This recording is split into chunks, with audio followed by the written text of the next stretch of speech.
By all accounts, may contain sporadic profanity and occasional innuendo because we're no longer bound by the constraints of the FCC empire. Thank you to voice that sounds suspiciously like me. Zach Krantz, let me ask you a question. Yep. Do you consider yourself a man of your word in most every circumstance? Yeah, you have to be, right? You have to be. If you're not a man of your word, at this point, no one could trust you. So yes, I'm going to go with saying yes on that answer. Yes. What if I told you the football coach of your proud alma mater, the University of Florida, claims he's a man of his word, but when there's $13.85 million involved, he has a hard time being a man of his word? What if I told you that about Billy Napier? I would say in college football nowadays, wouldn't surprise me at all if that happened. This is a shocking revelation, yet I look at it and go, probably happening a lot all over the place. This is just a high-profile thing. But, yeah, this sucks. It sucks, and what it's bad for is the entire school and Billy Napier going forward past this, because you know what the game of college football is right now. It's about a bag of cash to get the best players. And at this point, if you're reneging on one of these deals and you're not getting one of these deals done, oh, man, not a good thing to have in your back pocket. My suggestion to you, burn that goddamn diploma. Let's get to the open. By all accounts, is not recorded in front of a live studio audience.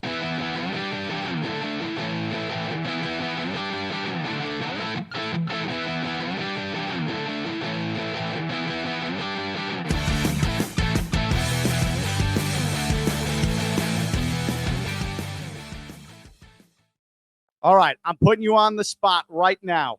One word to describe the Florida Gators football program. Zach Krantz has one word he can use, not a collection of words, not a phrase, but one word to describe the current state of the Florida Gators football program. It is what? Questionable. Questionable is the one. I can come up with a bunch of phrases, but when you throw in me and just tell me one word, it is questionable. This story is weird. Billy Napier's on thin ice to start off with.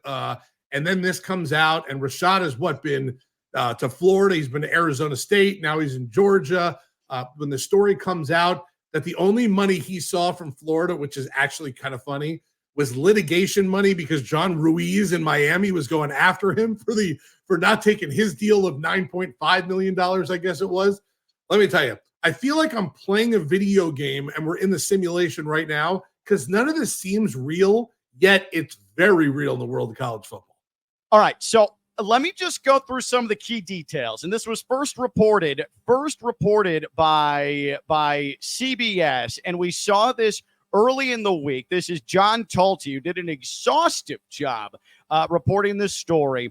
Breaking: Georgia quarterback Jaden Rashada suing Florida head coach Billy Napier and top Gators booster Hugh Hathcock for fraud, among other allegations, over a failed $13.85 million NIL deal. Okay, so let me just go through the bullet points. That our first account, by the way, that we hit by all accounts with LaVicka and Krantz.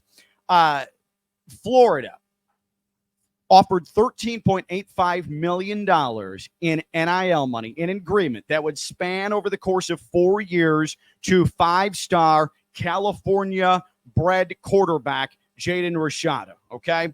Anybody who pays attention to any college football in South Florida knows the name Jaden Rashada because Miami was hot and heavy for him as well. And as you mentioned, John Ruiz and the Life Wallet crew threw damn near $10 million his way, reportedly. So what did Florida do?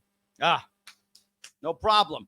Jaden, you want almost $14 million? Come on, take our word for it. Sign that commitment. Let's get to work. And so Jaden Rashada, after reportedly some of these higher-ups at Florida are telling his agent, like, hey, come on, like, let's go. And the agent's saying, Jaden, you should sign this. What if they pull it off the table? What if they pull it off the table? Jaden Rashada, his 17-year-old kid, says, all right. And part of the reason he said, all right, is that Florida said, you know what? We'll give you $500,000 just for putting pen to paper. $500,000 just for putting pen to paper. Zach, I don't know about you, but right now, if someone told me, Ken, I'll give you $500 to sign something, sign away your likeness or even your name, the way that my finances are currently constituted, I would say, you know what? I think we got a deal. Maybe throw in another $50 and then let's go. My only question back would be black ink or blue ink, sir. Right. What would you like on this? You want pink ink? I have a green pen also. What would you like? How about a quill, like we're in the late 1800s? Right. Do you want me to prick myself and do it in blood? I'll do it in blood also. Whatever you want. That might cost $750. Right. I will put DNA to paper for $550. Right. It's crazy. I can't believe there's signing as bad as it is with NIL and the portal and getting all the money. There's now damn signing bonuses too. We are now reaching a point of college football and college sports. I want you to say college football, although college football is the big part of it. We've seen it in college basketball, not really in the other sports yet, not that we know of. We're reaching a point now where you can't call it amateur anymore, right? Like not even like the lowest guy on the totem pole on a team is still going to probably get some sort of $500 bonus or whatever it is for a month, for a year, whatever the case is. Some teams have the whole team like kind of sponsored for like a low amount of money from some sponsor, which is good anyway. But now with signing bonuses, I mean, we're talking about AAA. We're talking about college football now being AAA to the pros. There is nothing more that you could say about it. You cannot argue with any of this stuff. And now with this kind of thing happening, where there's now a lawsuit with a kid who's now at his third school in less than 2 years, and now going to be at Georgia, probably starting at Georgia, probably playing and going pro after that.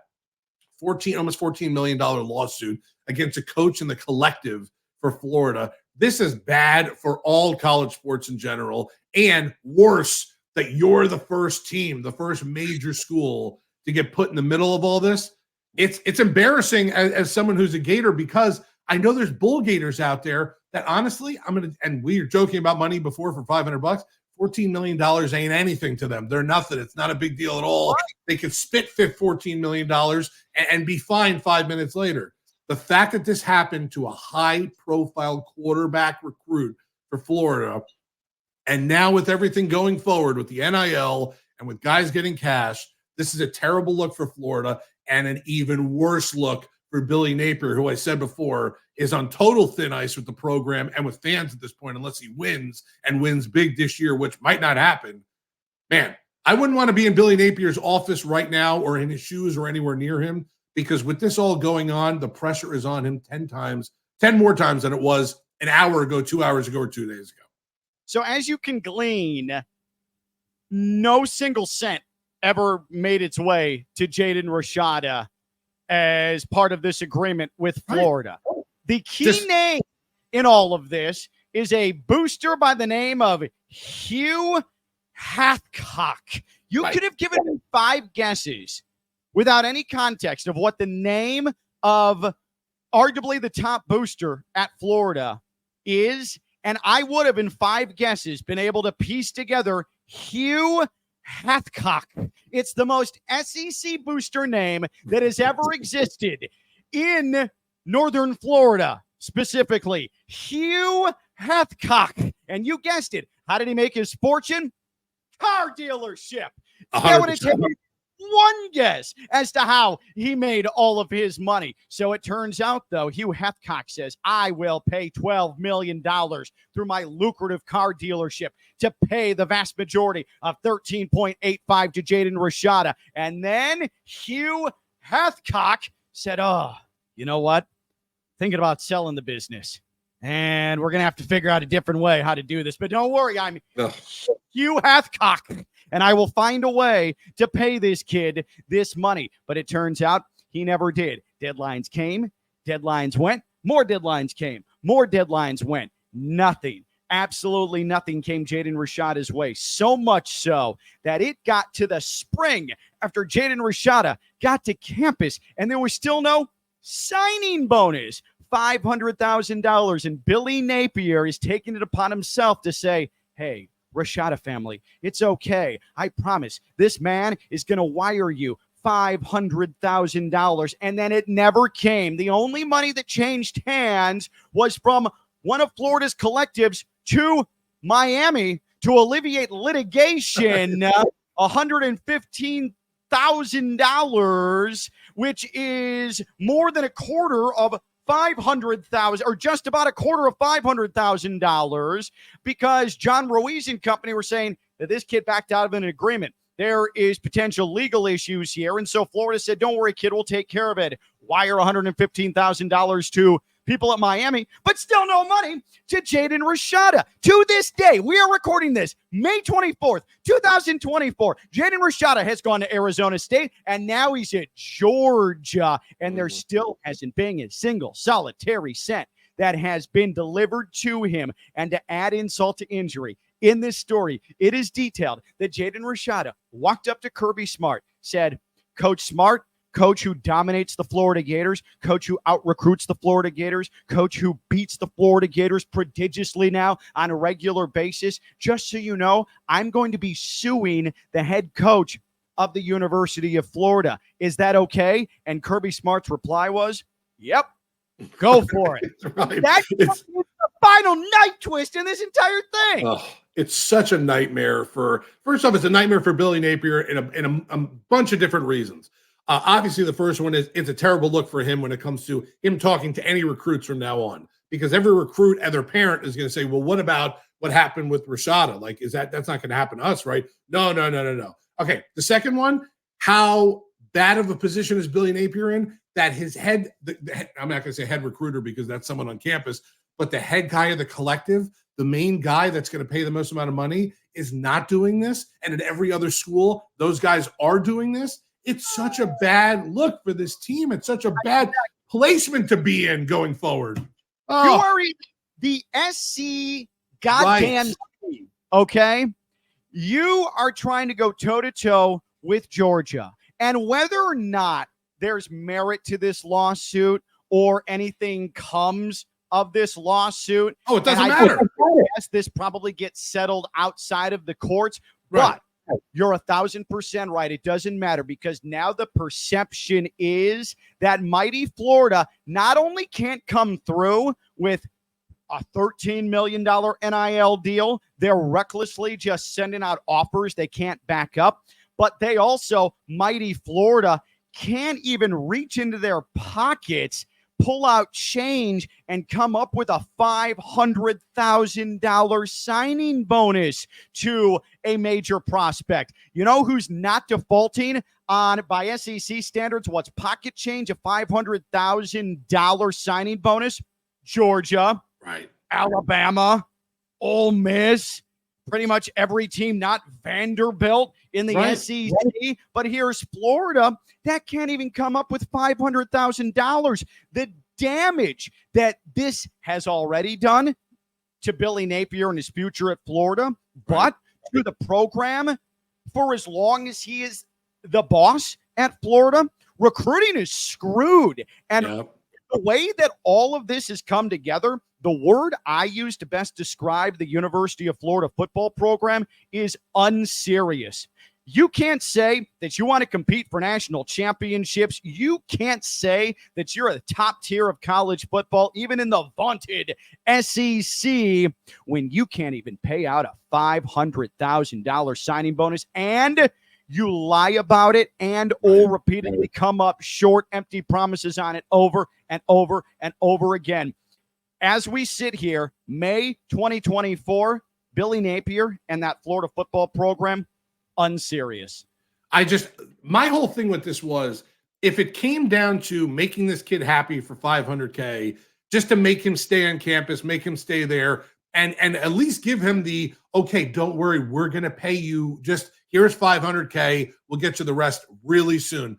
Where was another goddamn booster that heard about this story that said, whoa, I'm not letting Rashada leave campus. Get $500,000 out of that account, send it over to that family, make sure we're good to go here. If I'm Billy Napier, I would be going to these boosters and saying, listen, this guy, half-cock, Hoothcock, whatever his name is, he is totally right. He has screwed us. We're getting him out of this. He's selling his car dealerships. We don't want anything to do with this guy anymore. I need your help. $500K keeps Rashada on campus, and then we will figure out the rest as we go. but if we don't give this kid the money, he's going to leave and something bad is going to happen. If I'm Billy Napier, it's not just wins and losses on the field. It's not just wins and losses in the recruiting battle when the kid puts his top 8 out and you're on there or not. It's the fact now that you're going to be able to sit down one-on-one with the number one recruit in the nation coming up in the next year or two.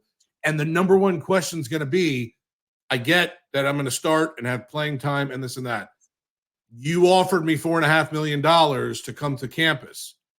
Am I going to see any of that, or is this a joke at this point? Yep. Billy Napier screwed himself by letting the collective do what they did and not begging someone else. $500K, you could have went to any goddamn bull gator in South Florida and said to them, we're going to lose a recruiting classes, not just one kid. We're going to lose recruiting classes and transfer portal kids because we can't pay our bills. Help. Someone would have fucking helped this guy. It's not even a question. The bull gators are rich. You're not a bull gator because, you graduate. I'm not a goddamn bull gator. I'm not even close. If anything, I'm a bullshit gator. I'm all the way down at the bottom, okay?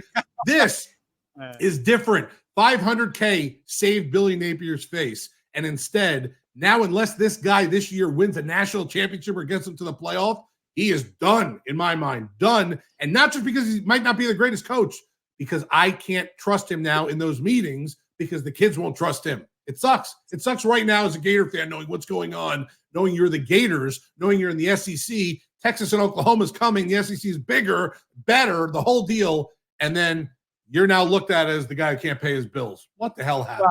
A man who has no problem paying his bills, a man who knows big money is about to join us here, a man who always keeps his word. Let's head to Twitter. He succinctly put it after game 1 against the Rangers. Totally smothered defense. #clinic. That's right. Long time broadcasting icon with the Florida Panthers. 14-year NHL career. He is a not only sports icon in South Florida, he is a cultural phenomenon, and he joins us now to talk Panthers Rangers. Game 2 Friday night, Game 3 Sunday afternoon, and it is Randy Moller with us here on By All Accounts. Randy, thank you for taking the time. Appreciate it. Before we get to the Panthers, what was the time in your NHL career, and obviously it was a different era, but where you felt like, man, I don't know if the front office, I don't know if this team, I don't know if management is being forthright with me. Something's a little seedy right here. Oh, that was back in those days. Thanks for having me on, guys. There was all kinds of shady deals, and there's a story that has been around for a long time, and I was part of that too earlier in my career, where the general manager basically said, get in your car, go to the airport, and I'll let you know where you're going once you get to the airport.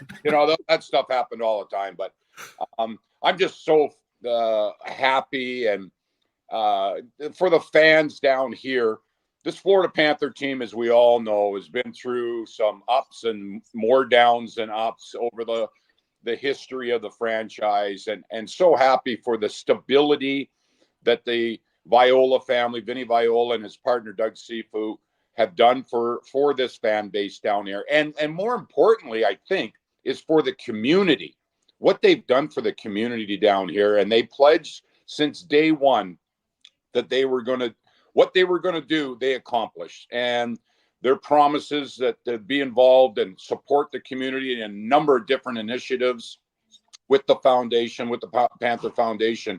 And then riding this wave with the success of the team on the ice and what they've accomplished, and that it's a dream come true for me. I'm very proud and privileged to be a part of this, and hopefully we can get to the top of the mountain, because I can tell you, boys, it's going to be the biggest party you've ever seen in your life if the Panthers are able to get and reach that ultimate goal. Damn right. And Randy, I'll say too, and Randy does a great job with Goldie, Steve Goldstein, Valley Sports, Florida. Let's just start right here, and because I want to get wide ranging. It's been a while since I talked to you, and I think that you're the standard bearer for this Panthers franchise through the worst and now what is really, to me, the top of the franchise existence. But game 1, I know you tweeted about it. The defensive effort was phenomenal. What was it about game one, though, that stood out to you? The biggest difference why the Panthers skated that 3-0 win over the Rangers? Well, they were able to execute what their team identity is, and that's quick, physical, and in good position. And they put on a clinic. The Panthers did in that game one. They clogged up the neutral zone. They took away the passing and shooting lanes. They were physical. They were on the, in these small details, they were on the right side of the puck. They supported each other. Their line changes were crisp. They were coming out of their own zone. They were entering the offensive zone. All that put together is what the game plan was for the Panthers. Now, it's like yesterday's meatloaf, guys. That game is over. Right. And we are going to see a different Ranger team. And they're well coached, Peter Laviolette. They are going to make adjustments. They're going to tweak their lineup, probably put in Rempe, their big, tough, young player, to try and ignite. The Panthers just smothered, smothered the atmosphere at MSG after the first 10 minutes of that game. If you were a Ranger fan sitting there all game long going, why did I just pay $2,700 for this? Yeah, you're bored as hell. Right. Excuse me. And that's the Panthers played it to a T. So the Rangers are a very highly explosive, productive offensive team. They've got as good as top six forwards as there is in the league. They know, they understand, they accept that wasn't their best effort. They're going to come out flying tonight. And the Panthers have to be prepared for that. They got to be prepared for that. I think the biggest thing is the Panthers are going to have to expect that the Rangers, who were very tardy and lazy coming out of their own zone, so that allowed the Panthers to get their forwards in, get their defensemen to come down the walls and pinch and keep the pressure on. The Rangers are going to try and exit their zone any way possible, whether it's off the glass or dangerous passes up the middle. The Panthers have to be aware of that. And I said it before the season started. Goldie and I did a series preview that I think the main key for this series is if the Panthers can limit the Rangers, those odd man rushes, the 2-on-1s, the 3-on-2s, which the Rangers were number one in the league this year in odd man rush chances. If they can prevent that, they'll win the series. Well, they did it in game one, but it could be different here in game two. Red Deer, I got to bring this up because I know me and you talk about it all the time when we're talking about Big Bob Bobrovsky and his play in that first game also. His play just overall in the playoffs, probably the last 2 years at least, has been unbelievable. But that's a tough place to go to MSG game one of this series. The Ranger fans, the Ranger team, all pumped up, ready to go. And Bob puts up one of the best performances he's put on in a while. It was great to see that. And I kind of expect to see it the rest of the series. I know there might be a game or two where something happens, but Bob just seems as confident as I've ever seen him here in a Panthers uniform. Yeah, he just doesn't give up those squeaky bad goals at bad times. He has developed a reputation when the Panthers, and we've seen it even in this series, or this playoff series for the Panthers so far in Series 1 and Series 2, where if the Panthers gave up the first goal or the second goal and got down, and then all of a sudden Bobrovsky makes 2 or 3 unbelievable. Right. And then we all look at each other and say, hey, if the Panthers come back and win this game, we'll look at those saves as the turning point. He's done that time and time again. Guys, Sergei Bobrovsky is not a 22-year-old goaltender. He's in his mid-30s. He's been around the block. He's played many playoff games. And I think overall, the comfort level between Bobrovsky and his defensemen and Bobrovsky and even the forwards, there's a trust factor because they've been through the war recently last year in the playoffs going all the way to the finals. They're not newbies to this. They've been there before. There's high expectation. They go about their business, and you are not going to rattle Sergei Bobrovsky. You can get 8 goals on him. He doesn't care. And you guys know, you watch the post-game press conferences, he's almost as stoic and repetitious. He says it's all about the process. We put that game aside and we prepare for the next game, and I got to be ready mentally and physically and get all. You listen to that, and you don't know whether they won the game or they lost. That's the way it is. Professionalism. He doesn't ride those ups and downs like a lot of players and a lot of athletes in every sport. You know, they get too high on the wins, and then they get too low, even keel. And I think that goes back to the leadership. You see the Alexander Barkovs and the Tkachuks and the Montours, Aaron Ekblads or whatever.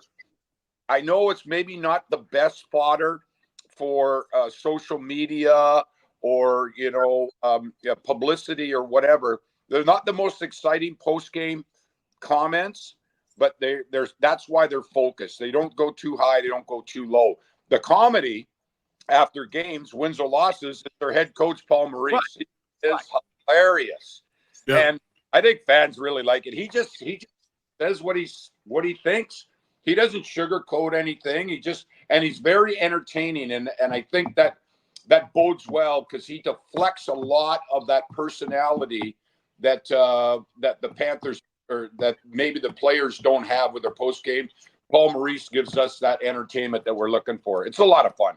Yep. Yeah, you're exactly right. I mean, he's a one-man show, and why does Barkov have to do it? Why do we have to put on shows in the dressing room when there's Paul Maurice just doing his intellect with a little bit of profanity to entertain the masses? Randy Moller with us here by all accounts. Randy, I want to play a game with you. It's called Excuse or Not an Excuse. Excuse or Not an Excuse. I want you to listen to Chris Krieger, outstanding New York Rangers goal scorer, had the hat trick that finished off the Carolina Hurricanes. Here's Chris Krieger after game 1, the loss to the Panthers, and him talking about the MSG ice. Again, this is excuse or not an excuse? We're saying, like, this is not an excuse at all because we're both playing on the same ice, but the ice wasn't the best. But that's going to be the case at this time of year. That's going to be the case when you're playing warm months. It's warmer outside. There's a lot of people in the building. I mean, and the fact that it's playoff hockey, like, everything has to be simple. They put everything behind us and they went to work. We didn't do it nearly enough, and even when we did, we were disjointed with our forecheck. And talk about not moving pucks up the ice quick enough. Just playing simple, quick hockey. Giving ourselves an opportunity to roll our lines, to roll our forecheck. It wasn't there nearly enough tonight. So that on Twitter at SNY Rangers, that the account. Now, I found in my life, and I'm only 39 years old, so I still have some things to learn. But I found in my life, Randy, when someone says this is not an excuse, but an excuse is about to come. Chris Krieger immediately saying after a 3-0 loss, oof, that ice was just not in good shape last night. Excuse or not an excuse? I don't want to be wishy-washy, but I think the way he worded his comments, if I can get inside his mind and being a former player, he wanted to come out and say that it's not an excuse, but he wanted the fans and everybody to know that the ice was horrible. And he did mention, hey, both teams have got to play on it. And right. But there's a frustration built in there because he's one of those skilled players with Panarin and whatever, and they want that flat, very cold ice so they can snap that puck around. Well, guess what, guys? We're almost in June. Madison Square Garden it's the most busiest arena. They're only dark about 10 nights out of the year. There's basketball and circuses and concerts and all kinds of stuff. And that Madison Square Garden, I played there for the Rangers. I can tell you guys, it is much improved now. It was horrible when I played there. Horrible. And it didn't matter if there was anything going on there or whatever. But I just think that there's a little frustration there. They weren't able to execute some of their fancy offensive plays. And but boy, what a shot against MSG and your ice crew.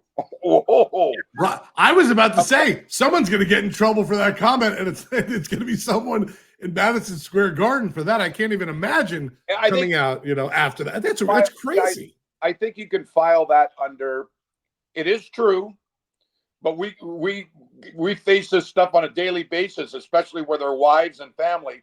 It may be true, but you maybe not better not say it. Right. Randy, we live in a goddamn tropical climate here in South Florida, and they do a great job at Emirates Bay of taking care of the ice. But I mean, we have 98 degrees every day for like the last 3 weeks, and I don't hear Barkov complaining about it. I don't hear Tkachuk complaining about it. Lundell, none of these guys talk about it. Well, then okay. So let's turn the page. So then, for the Rangers and Chris Kreider, then you got to change. You got to adapt. And that maybe you can't gypsy doodle with the puck and tap dance over the blue line and try and make toe drags with the puck or whatever. Then change your style and dump it in and get it in behind the defense and muck it around and see if you can get a garbage goal. As I said, as we started talking here, it's all about making adjustments, not only game by game, but in game as well.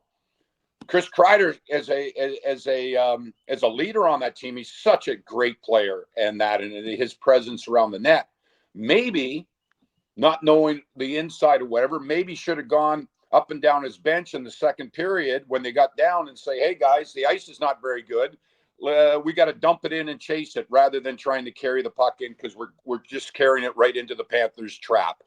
Maybe that would help, but I don't take anything away from Chris Kreider. He's an unbelievable player. He's not a complainer or a whiner. This is the first. I think he didn't want to use it as an excuse, but he wanted everybody to know that, boy, oh boy, the ice is not very good to suit our type of game. That's what he was trying to get. Right. Just rip the people at MSG. Don't rip your teammates at that point. That's perfect anyway. Moller, I got to ask you this, and this has nothing to do with this series. You played.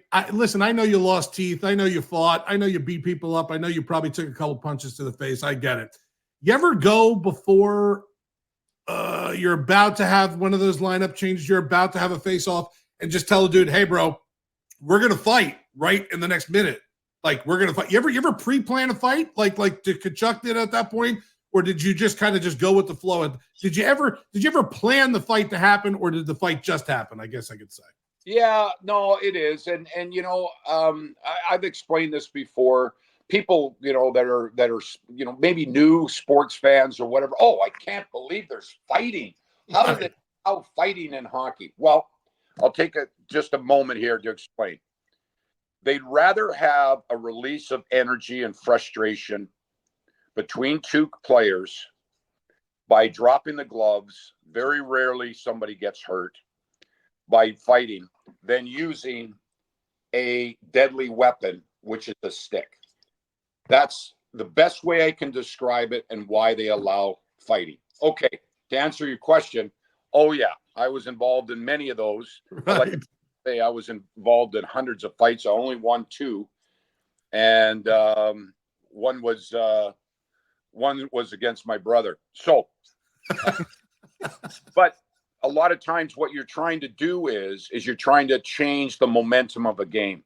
Your team's not playing very well. You're down. The energy's not there. And some of these role players, these tougher guys, will go out there and go to the opposition's tough guy and say, "Listen, I got to do my job.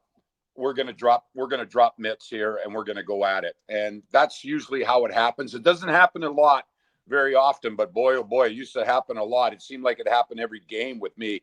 And the worst part, I was a fringe player. I wasn't a star player. Yeah, I played a tough role and that. The worst thing was for me was if we were up like 5-0 on the road in Philadelphia against the big bad Broad Street Bullies, and we're up 5-0 with 3 minutes to play, and the coach says, "Oh yeah, okay, Moller, you go out and play. Get out there on the ice," and you're going, "Oh no, here." And sure enough, there were a couple of their tough guys on the other side. They're trying to do their job and send a message for the next meeting, and all of a sudden, I'm just like, "Okay, well, drop the mitts and away we go again." And that now there's rules preventing that, especially late in games, where if you are the instigator, there can be disciplinary issues that you can get assessed and that kind of stuff. And coaches can get fined and that. So you don't see it as much, but that's the beauty of the game. The game of hockey at the NHL level is fast. It is physical. It can get downright vicious, and it's a war zone out there.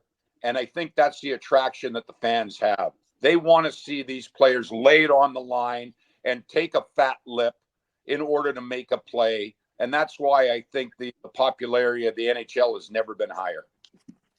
Do you agree with Brad Marchand's comment that in the playoffs, the point is to try and injure players on the other team? Just based off of what you just said, do you agree with that assessment from Marchand? Well, I mean, Brad Marchand, he's got a bit of a reputation and a history. He's an excellent player and an inspirational leader for the Boston Bruins, but he's had a history where he's maybe not trying to just hit somebody. He's hoping that maybe there might be an injury involved as well, whether he does it within the rules or above the rules or whatever. There are players like that, it's a game of intimidation. And if you can look what happened in game number 1, where Matthew Tkachuk lined up, and because he's playing against Vincent Trocheck, former Panther, and hit 3 times in that first period to set the tone. And they were legal hits, but he says, I'm going to hit you and you're going to go down and I'm going to send a message. And that those type of things happen in a game and game by game. And that's a perfect example how intimidation and physicality can swing the momentum or establish the momentum in a game, which the Panthers pretty well dominated in that game 1. Yeah, it's just fun watching this team evolve from where they were a couple of years back of a good team and put together well to a team that's a championship contender every year. I think you said it earlier in the interview. It's so good for Panthers fans, the diehards that have been there since day one, the people that were in that arena when maybe they didn't think that team was a playoff team or not, and now all of a sudden surrounded by people that just want to be there in that arena. There's people all the time that I talk to that are not the biggest hockey fans, but just want to be there for playoff games. Playoff hockey is so much different than any other sports playoff. I don't know why, but it is. And it's fun. And you said it also, from ownership down, having guys like Matt Caldwell around there at all times, having guys like you around there for years, just the same faces in general. But Vinny and Doug, what they've done to kind of put this franchise on the map again and put it there as a sustainable team. As a South Floridian who never grew up with hockey, but just the Panthers were born down here, this is pretty awesome to see what's going on with this franchise right now. Yeah, and you have to. I like to reinforce as well when the Vinny Viola and his partner Doug Sifu purchased the team. They came in and let's face it, this team, especially off the ice, was not in very good shape. Right. And they came out and said, we're going to do this the right way. We're not going to do any shortcuts. We're going to feel some pain and basically they pretty well burnt it to the ground and built it back up with the leadership of like Matt Caldwell. And there's a lot of others that were involved, and it was a small group, and they started slow and built up trust in the business community, in the foundation community as well. And they've done everything that they said they were going to do. And then they said it was going to take time on the ice as well. We're going to do it right. We're going to make sure that this is a destination so players want to play here and feel and build a culture. And what really accelerated that was the arrival of Bill Zito as a general manager. And you saw it from day one. Right. Trading for Carter Verhaeghe, acquiring Carter Verhaeghe. Same thing with Gustav Forsling off of waivers. And just building this roster with players that, want to wear a Panther uniform, fit in with the culture that they're trying to build, and then with the small nucleus of these young players of Barkov and Ekblad and these players, and then keep adding and keep going and then filling out the management group and then getting a coach like Paul Maurice. And it's like a wave that just keeps coming and coming. And right. That's important to remind people that this has not been a shortcut.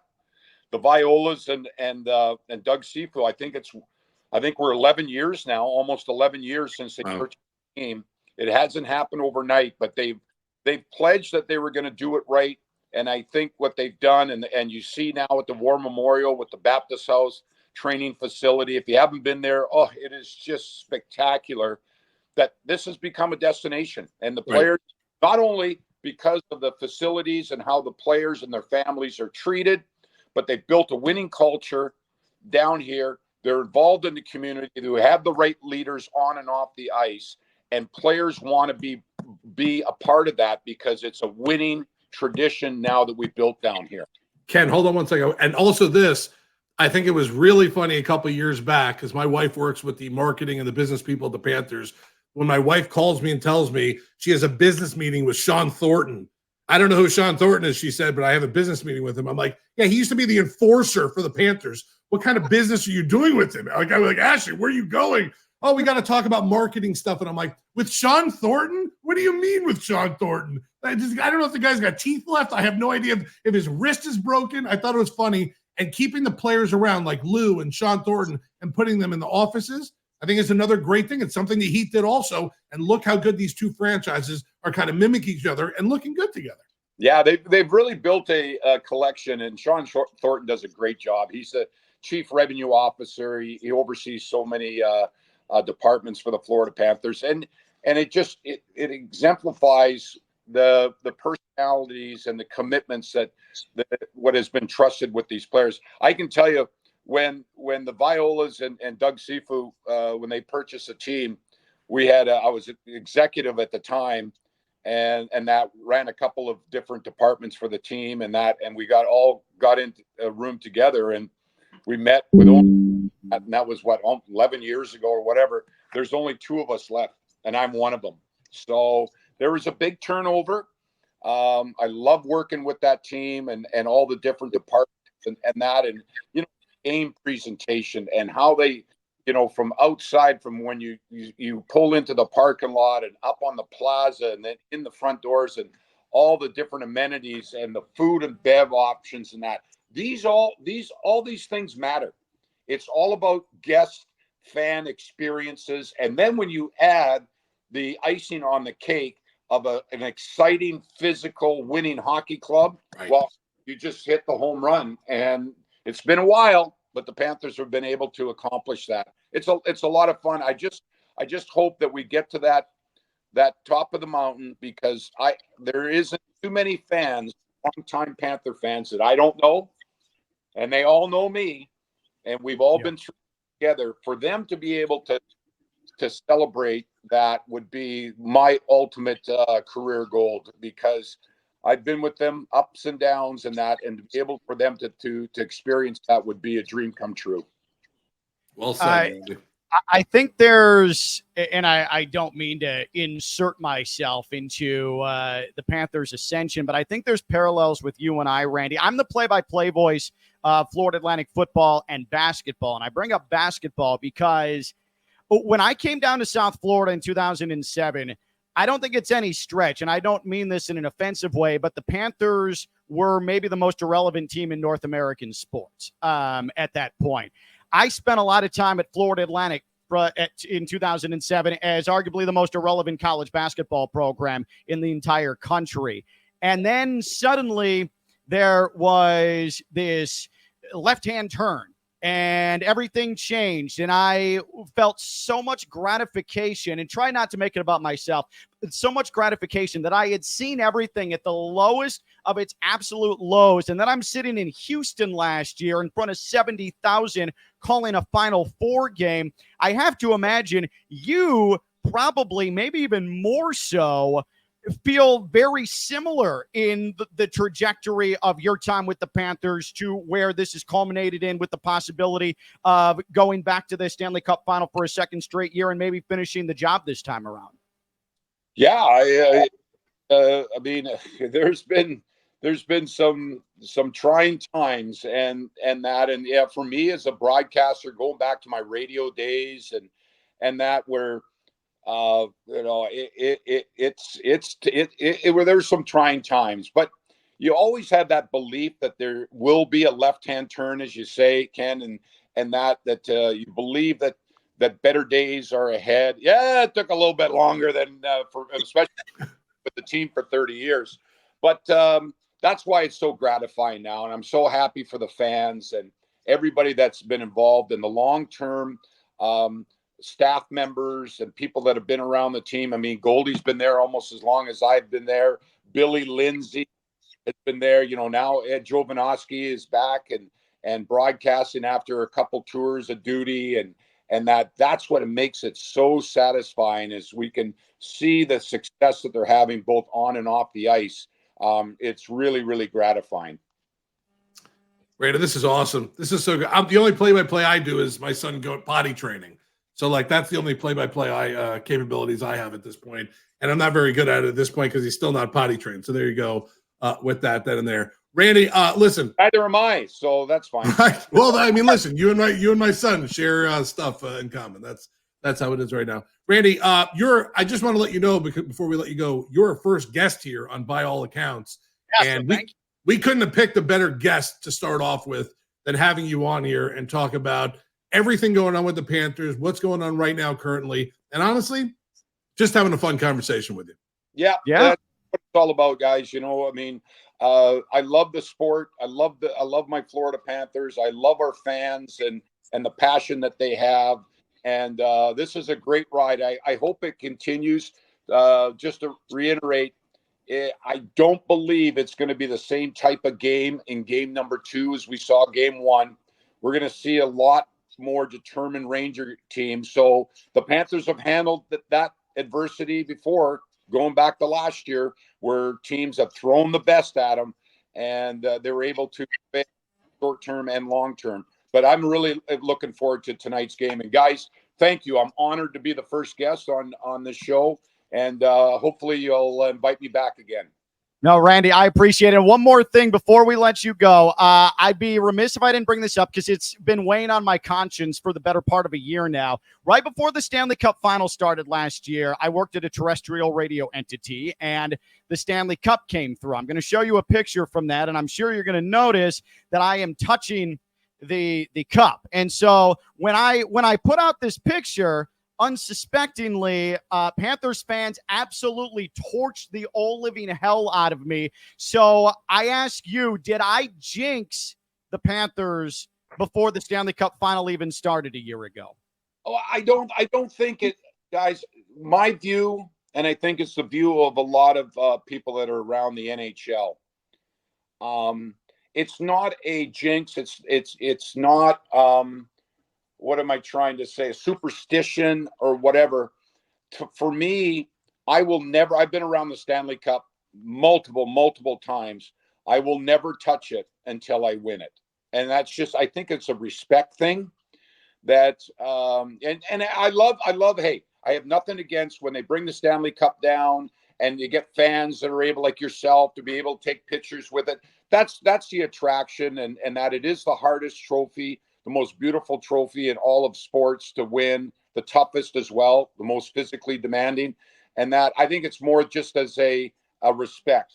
But I can tell you what, boys and girls, when that Panthers team wins that Stanley Cup, I will be there, and it'll take 7 security guards to wrestle me down, get my mitts on there, and putting that cup over top of my head. Yeah.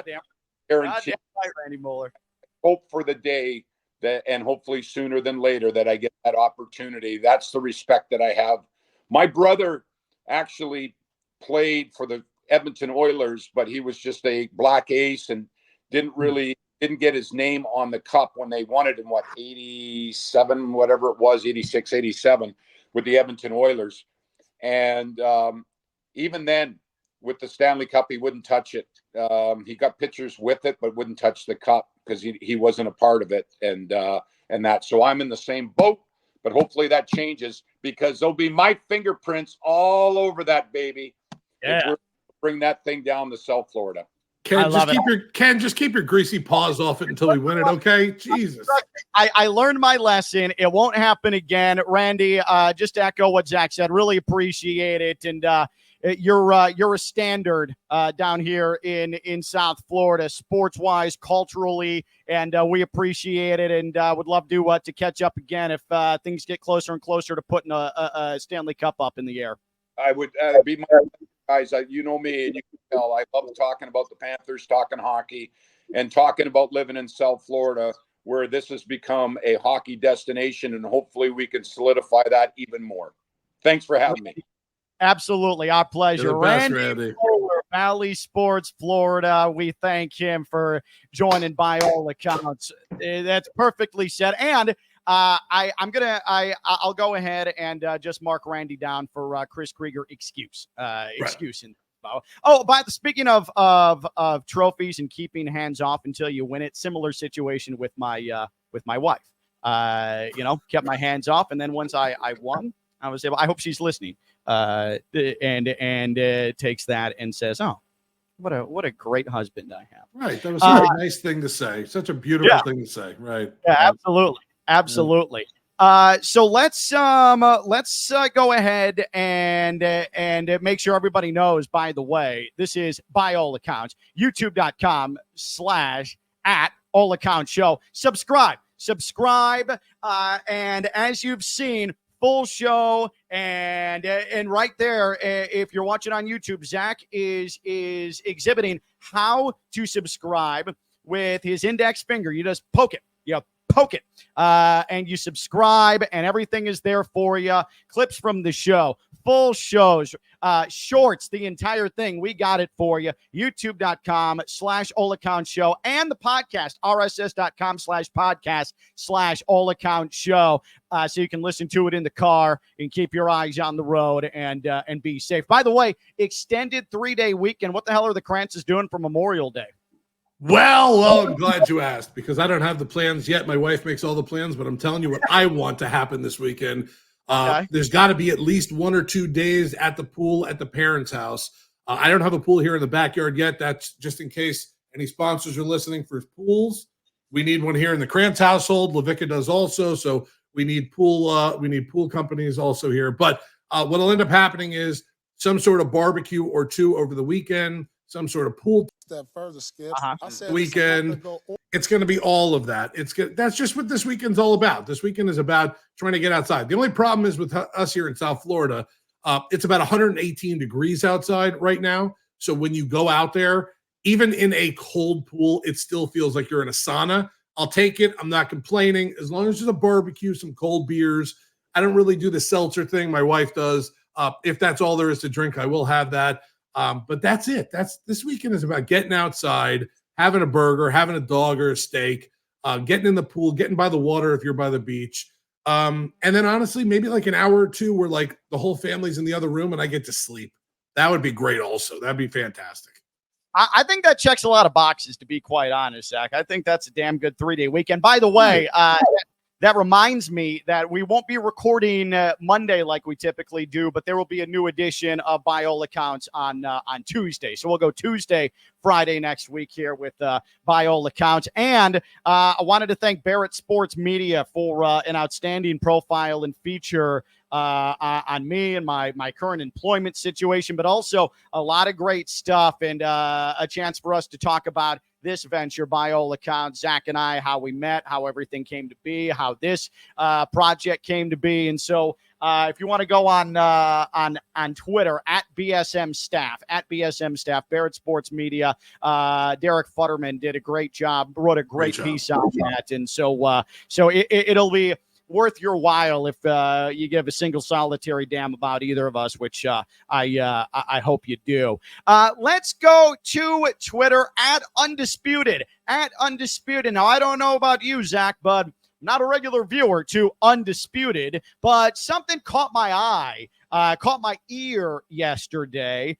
Paul Pierce, and what's about to happen is going to make me physically ill. It's going to give me a visceral reaction because I might actually agree with something that Paul Pierce has to say about basketball.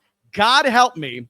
This is on Twitter, Undisputed. Paul Pierce saying that Luka, Kyrie, we're seeing the best scoring backcourt and Regardless of so, I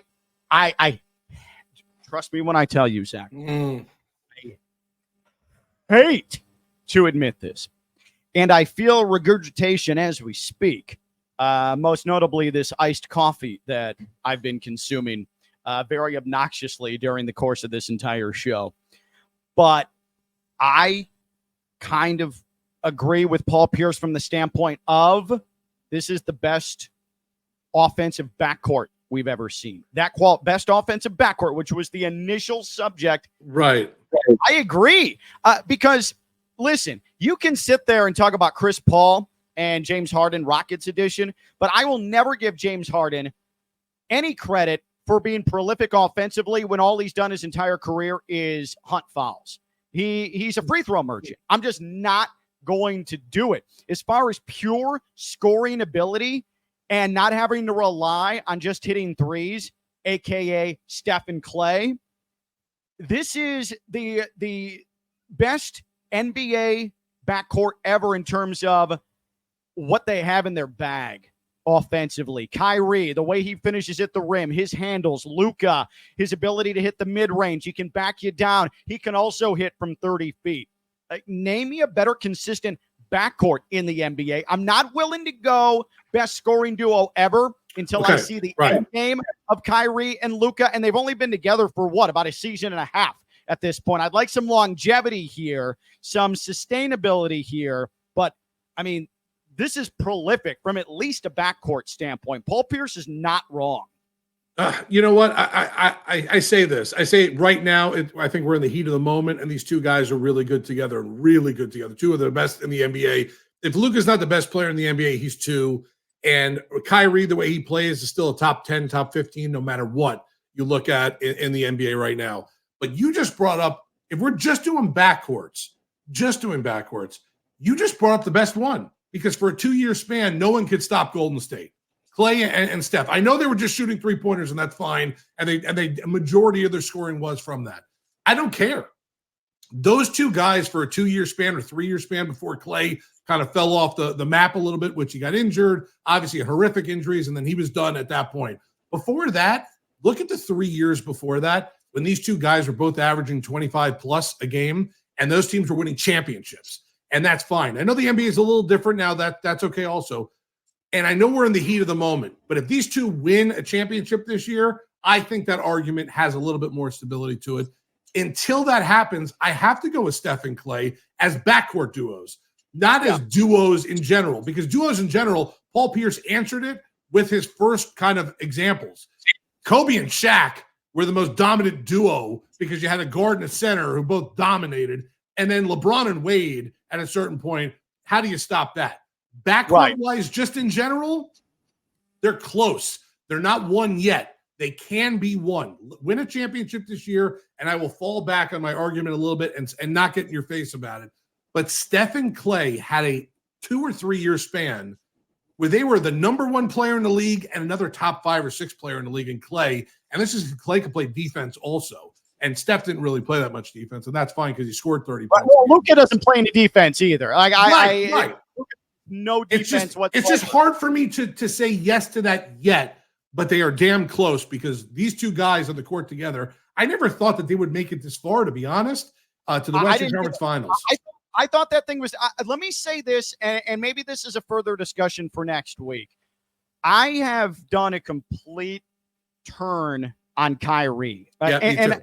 I'm with you. Listen, I still find the end of his time in Brooklyn, and I'm not going to mince words, the anti-Semitic nonsense that he was spewing. Oh, he's got an opinion. That's fine. He can have an opinion, but what he believed to be accurate in his assessment of what his subject matter, it was anti-Semitic. It was flat out, by the book, by the definition, anti-Semitic. It was gross. It was disgusting. The fact that he continued to fight it, and it was really unbecoming of that guy. But the way that he's gone to Dallas, he's realized that my career potentially is on its last legs. And he's back to playing Kyrie basketball. And dare I say that if this Kyrie showed up in Boston, Boston would have won a championship with Kyrie. Like, as good as Luka is in the scoring champion, the leader of that Dallas team is not Luka. The leader of that Dallas team is Kyrie Irving. He's the veteran presence. He makes everything go. He's the one who's leveling everything out. He's the calm, collected presence, which is shocking considering what we saw from the Boston and Brooklyn versions of this guy. And go back to even the Cleveland version, where at the end, he didn't want to play with LeBron anymore because he wanted his own team. He wanted to be the star of his own team, but he's not. He is the, maybe if this was the argument, who's the best complimentary or two guy ever? Kyrie could be put in that conversation because he's been put in that two spot a couple times in Cleveland. When he was in that two spot before he wanted his own team, he hit the biggest shot in that series to win them the championship. He had some really good games there. Obviously, now with Luka, he's an incredible number 2 or 1B. I won't say 2, 1B guy for that team. And that's fine too. The Brooklyn thing was just a mess. Well, you can be the 2 or the 1B guy and still be the leader of entire operation. I've been so impressed with the way that at some point, somewhere, Kyrie had a flash of self-realization, and he might still believe all of the same things that he believed at the end of Brooklyn and wanted to preach about, all of his anti-Semitic nonsense. But he had a stroke of self-realization and realized this isn't sustainable. And what he's brought to Dallas, the level of professionalism and leadership that he's brought to a locker room that desperately needed it because Luka just is not that guy, it's been stunning. And it's a pleasure watching Kyrie conduct himself on the floor and play championship level basketball. I have thoroughly, and I never thought this would be the case, I have thoroughly enjoyed watching the second evolution of Kyrie Irving. Yeah, I'm with you there as a basketball player. Obviously, off the court stuff is off the court stuff, and that's another conversation. But the way he's kind of looked in the mirror as a basketball player, as knowing he can't do it all by himself, he probably lost 2 or 3 championships by not staying with Cleveland and LeBron. Imagine that if they would have stayed together 3 or 4 more years and added a couple pieces here and there. Remember what happened with the Heat? All of a sudden, after year 1 of the Heat, everybody wanted to join the Heat for less money because they knew they had a chance to win with LeBron every year. Kyrie and LeBron as a 1 and a 2, you would have had guys getting bought out in the middle of the season begging to go to Cleveland to win a championship and stay there for a year or 2 or 3. So the fact that he was able to stand in the mirror as a basketball player. As a person, Kyrie is flaky, whatever it is, that's fine. Like I said, another conversation. Flaky, that's fine. Basketball player-wise, he stood up, looked in the mirror, and figured out to himself, not only can I not win by myself, because that's not how the NBA is run anymore, but I need to go somewhere where it's someone either my equal or a little bit better, and we could win, but I got to keep my mouth shut. Because everything I say is all over the news. Not my 40-point night, not my 12-assist night where Luka goes for 50. It's when he speaks, when he does all this stuff off the court. And as a basketball player, you're limited 10, 12, 15, unless you're LeBron, you play 20 plus years, whatever it is. So for those 12 or 15 years that you're playing in the NBA, win as much as you can if you're that good of a player. And I think he finally realized it, probably a little too late because he could have won some earlier, and especially with KD and going to Brooklyn. Who knows what that could have ended up being if they really stayed together and played like a team instead of taking time off and I need this and I need that. That's fine. Basketball player-wise, Kyrie, full 180, love watching him play. And he's learning that the NBA is not just about you, it's about who's around you and making those players better. And I think for a couple of years, he was such on a pedestal being the number 1 pick after playing, 8 games at Duke or 10 games at Duke before being hurt, being the number 1 guy, going to Cleveland to be LeBron's replacement when LeBron left, and he had to have that team by himself. And then LeBron comes back and they win championships. I just think that every once in a while, athletes in general, unless you're LeBron, unless you're Michael, unless you're Jim Brown, unless you're the greatest that there is or close to it, you can't do it by yourself. You need help. LeBron even found that out. Jordan even found that out with Pippen and all those players. Kyrie, for a while, just thought he was the best and no one's better than him. And until he looked in that mirror and figured out, I need help, he was weird to watch because it was fun to watch with the skills, but you know he wasn't going anywhere. Right. Now with Luka and the way that he's playing team ball and just playing basketball and not letting the off-the-court stuff affect everything around him, you see Kyrie, the pure basketball player, and he is fun to watch. And honestly, watching Luka every night is a pleasure because he doesn't look like the kind of guy that should be the best player in the NBA. He just doesn't. The physical attributes and everything. Yet, you go and you play him, he's the biggest dog in the NBA and probably the hardest guy to stop. He's awesome. Well, one thing you said about it kind of resonated with me about Kyrie just sort of getting to Dallas and realizing, hey, just need to shut my mouth. And like this isn't us being like, Kyrie, shut up. Oh no, right. Basketball. What this is, and the reason that resonated with me is because I can relate. Like Kyrie had his stance on Judaism, right?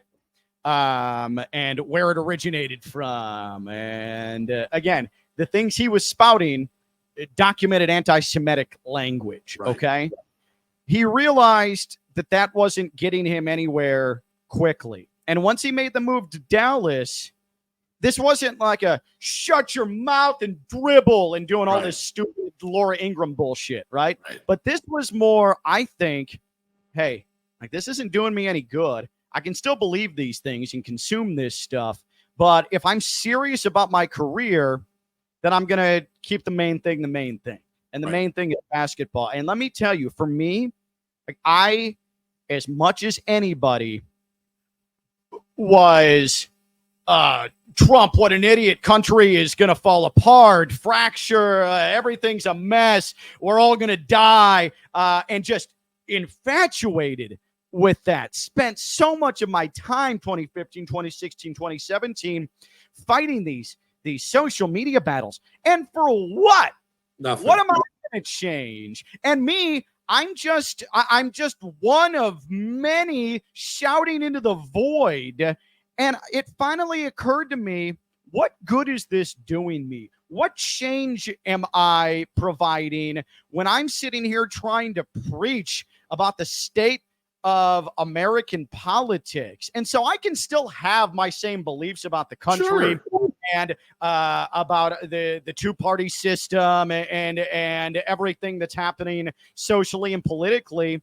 But I could probably talk face-to-face with somebody about it. I can think about it. What's the point of preaching about it? I'm not on CNN for a reason. Right. I'm not on Fox News for a reason. I'm a guy who wants to talk about sports and farts. Like, who cares? Right. And I think that's where the Kyrie argument really, that's where it all comes from. Because for a while, I don't think the focus for him was on basketball. It was everything off the court. It was every argument he could jump into, whether it's the anti-Semitic stuff or the president stuff or this stuff or why this is happening here. And that's fine. I am not, like you said, the shut up and dribble guy. I'm not that guy. Everyone deserves to have an opinion on anything in the world. That's why we all have opinions, and that's fine. Whether you believe someone or not, totally your choice also. Whether you like what someone says, totally your choice also. I am in the speak your mind type of category. The difference is that this guy is a professional basketball player with a limited amount of time to do professional basketball. In that time, don't make the focus, especially when you're that good of a player, don't make the focus on just you and your beliefs and not on your basketball stuff, unless that's the avenue you want to take. I'm going to leave basketball and I want to become an activist and I want to become this and I want to do this. That's plenty fine. You built your own platform. Use it for what you want, but don't try to force both things down my throat like he was doing for a while with the basketball guy. I'm also the activist. Deal with both. No, I don't want to deal with both. I want to deal with Kyrie, the basketball player. Well, I don't give a shit about the activism stuff. But he couldn't handle activists. No. Like if that's where it there was. are people who can find, like if you want to have that platform and use that platform for what you believe, right? But it's not for everybody, and it wasn't for Kyrie because the guy was missing games. He was missing games because he didn't want to play, and that's the whole point of my argument here. I am never going to take away someone's First Amendment right to talk. this is our job. Our job is the First Amendment. We could talk about whatever we want here. We can't get in trouble for it. People can get pissed at us. They don't like our opinion. They don't like what we say about someone. That's fine. That's the world we live in, and we live in a really crazy world right now. But if you want to be the best basketball player you're going to be, and you're going to let everything else distract you from that, then I'm going to say something about it. What do you want to do? You can't do both 100%. Can you do it 50-50? Sure. Is it going to take away from one? It did. It took away from basketball, put the emphasis on all his shitty stuff that he wanted to say about Jews, about this, about that. But like I say, even when I say shitty stuff, it's his opinion, and he can say what he wants. And if he wants to be ripped for it, and he wants us to rip him for it, or people believe, that's fine also. But choose one while you're in that prime of your life of to be the basketball player. Now, you don't think LeBron, when he's done, is going to have an opinion, because he does now, on everything in the world? Of course he is. But he knows for 20 or 22 years, because he's a robot, and not that many people could play that long. For 20 or 22 years, he's got the passion and the headspace, I think, to become the best basketball player, or one of them of all time, and he's trying to do that. I guarantee you this. The day he retires, the day he's done, and he's not owning a team possibly, because that'll probably happen also, he can have an opinion on anything, give 100% to that. He's just one of those players that doesn't, and I respect him for it. Not that I don't respect Kyrie for what he did, but the whole point was, don't shove it down my throat that you're not playing this week because you're upset about this, you're upset about that. Play basketball or don't, but pick one and do it then.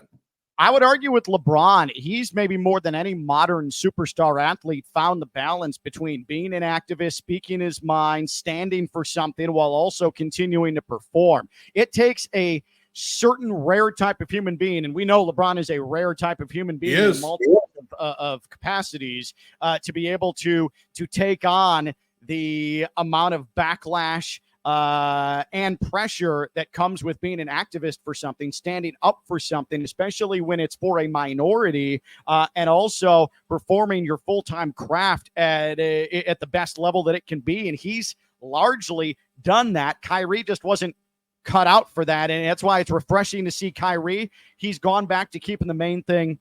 And it is when he's on, when he is a leader, when he is playing and what he's doing with the Mavs, it is damned beautiful to watch. Now, the initial point of all of this spawned from a discussion about best scoring backcourts. By the way, I don't think anymore in basketball the days of determining best backcourts are over because of positionless basketball. Like the NBA, I would be shocked if the NBA ever went back to, that's a point. That's a 2. That's a 3. That's a 4. That's a 5, man. Like, look at Wembanyama. He's a 4, but he's 9 feet tall, right? But he can also handle it. So the days of determining best front court, best back court, that's dead now. That's dead and gone. We can no longer find another example of that. We're going to have to deal with the past. But best duos. And I'm like, man, duos. South Florida, there's some really good duos in South Florida, sports-wise, right now. Let me ask you this, Zach. And I put the poll on Twitter, my personal, at KLV says, who is the best duo in South Florida? Okay. Tua and Tyreek, Tkachuk and Barkov, Jimmy and Bam, or Messi and Suarez. Those are your 4 options. The best duo currently in South Florida: Tua Tyreek, Tkachuk-Barkov, Jimmy Bam, Messi Suarez. Where does Zach Krantz lean here? I'm taking Messi and Suarez out of the mix immediately because we don't even know if those guys are going to play on a certain night or not. And they're probably either the 2 most popular, or when they're playing, maybe the 2 best out of those 8 at their actual sport. Messi may be the greatest ever, right? Worldwide, they're the best known duo that happens in South Florida. That is not the question we're asking. Right. I'm taking them out of the equation right now. Tyreek and Tua have the opportunity to, because they were on record-breaking, status last year for a while. Both guys have really played since they're coming together. But you have to win a playoff game. You have to win something outside of the regular season stuff for me. So I'm immediately taking them out. So now we have 2 left. Neither one has won a championship. Okay? Neither one has won that championship. Jimmy and Bam have gotten there a couple times, and the Panthers are on their way possibly to another time to get to the championship but not win it. That is where my dilemma is right now, because I want to say Tkachuk and Barkov. I really want to say that, but I'm going to go with Jimmy and Bam for the only reason as these two guys have gotten to the championship twice since Jimmy's been here, obviously in the bubble, and then obviously, what was it, last season when they got to the finals against the Nuggets. There was no way before that season started in both those years that you would have thought the Heat were going to be in that championship round. The last 2 years, the Panthers were legitimate Stanley Cup threats after that, the year before that, when they were the President's Cup trophy winner and they lost in, I think, the first round. We've talked about that also. Yep. I'm going to go Jimmy and Bam as the best duo right now, and I'll change it and put them as 1B if Tkachuk and Barkov can win the Stanley Cup this year, because that's how I have to label guys here, and not just regular season stuff. It has to be a little bit further than that for me.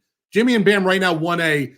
Tkachuk and Barkov, 1B with an asterisk of give me a couple weeks before I could really give you a full answer on that.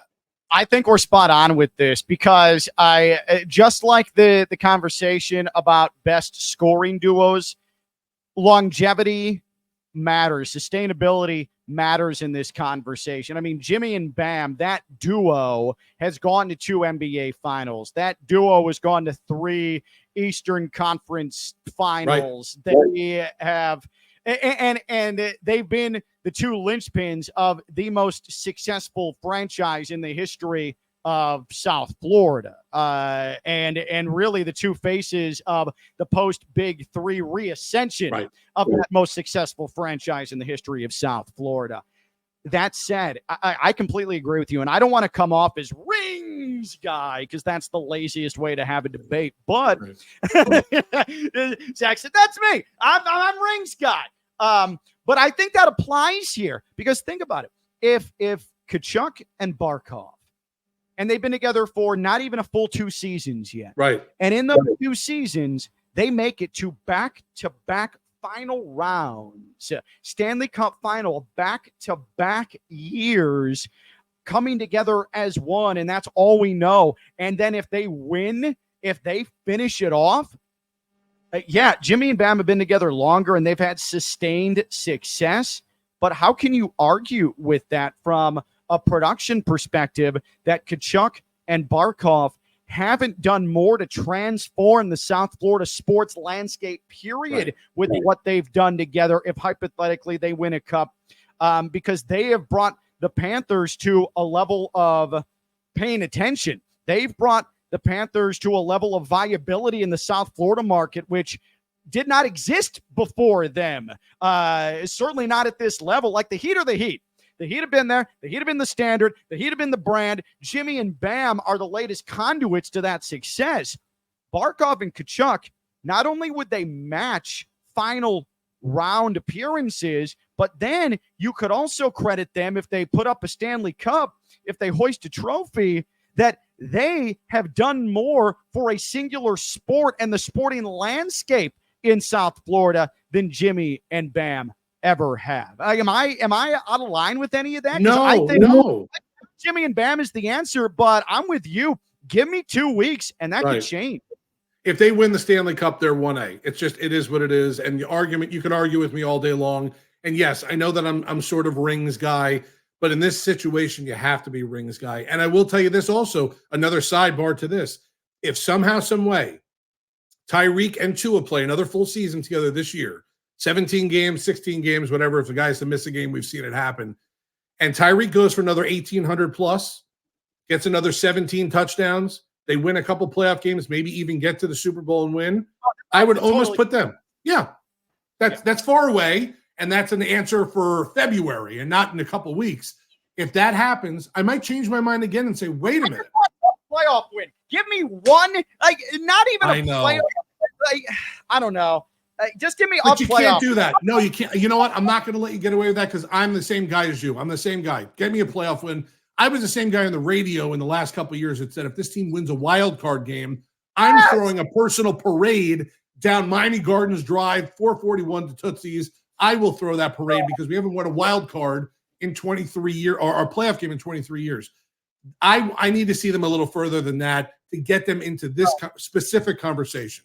Like just winning one. Let Tua winning one playoff game is not going to get them to my number one part in this conversation. Getting to an AFC championship game or even that Super Bowl and even losing in the Super Bowl, I'd be close. Totally I'd be close.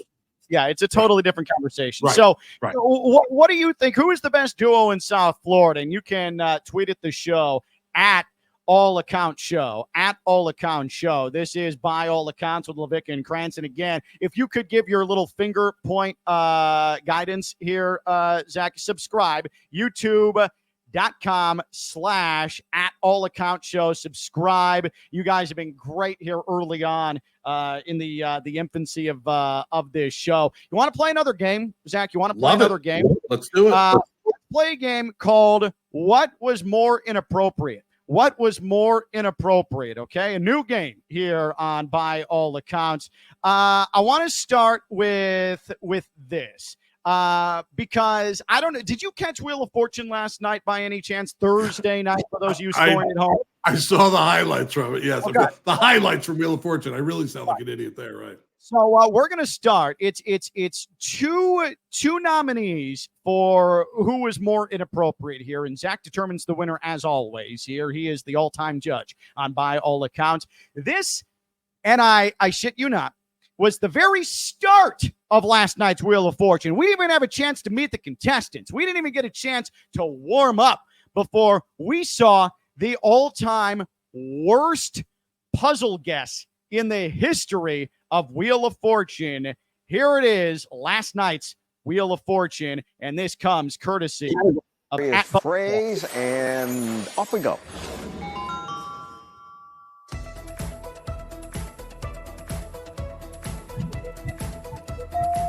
Tavares, right in the butt. What? No. That's right. Right in the butt. Right in the butt. So literally at the start of the show to determine who's going to spin the wheel first in the final moments, the waning seconds of Pat Sajak's illustrious game show career. And we get a right in the butt as the guess of the puzzle. Now let's just watch it again. And what I want you to pay attention to is the first word is clearly 4 letters. 4 letters. So there's not a chance in hell, unless we're talking about a grocery store, that there's any possibility that the first word would be right, as in the first word of right in the butt. So just take a look at this, and then I want you to hear the reaction of the contestant in the middle, who was A, clearly entertained by it, but B, had to show that she couldn't believe that someone would guess right in the butt. So just look at those two things right here. Category is phrase, and off we go. 4 letters.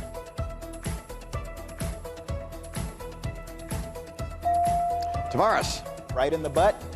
What? No. Right in the butt. So, right in the butt. And again, that is at the start of the show. How do you even move on from that? And another thing, too, if you're Tavares, is he nervous? Is he purposely trying to do something edgy to go viral? Or is he just a blithering dumbass? I hope he was trying to go viral. Please. I almost hope so, because to see four letters and say your mind goes right in the butt. Like, and that's an epic level of deviant that I appreciate. I'm good with that. But on Wheel of Fortune, I'm sure the man has watched enough Wheel of Fortune to know that there's not going to be a puzzle that's correct answer is right in the butt. Yeah, so I don't know what happened there, if he blanked, if he had an anxiety-induced stroke. I have no idea. But poor Pat Sajak, I'm sure he's just saying to himself, I'm too old for this crap. Yeah. I'm out of here. Right in the butt on national television on the most popular syndicated game show in the history of the medium. Right in the butt to send Pat Sajak off into the sunset. Unbelievable. If I was Pat Sajak, I would have retired last night right after the show and just been like, I've now seen it all. I've seen people win $1 million. I've seen people win the cars. I've been here since you were able to pick out your prizes in the whole thing in like the early 80s. I've done it all. I've seen Vanna White and Playboy. I have seen it all.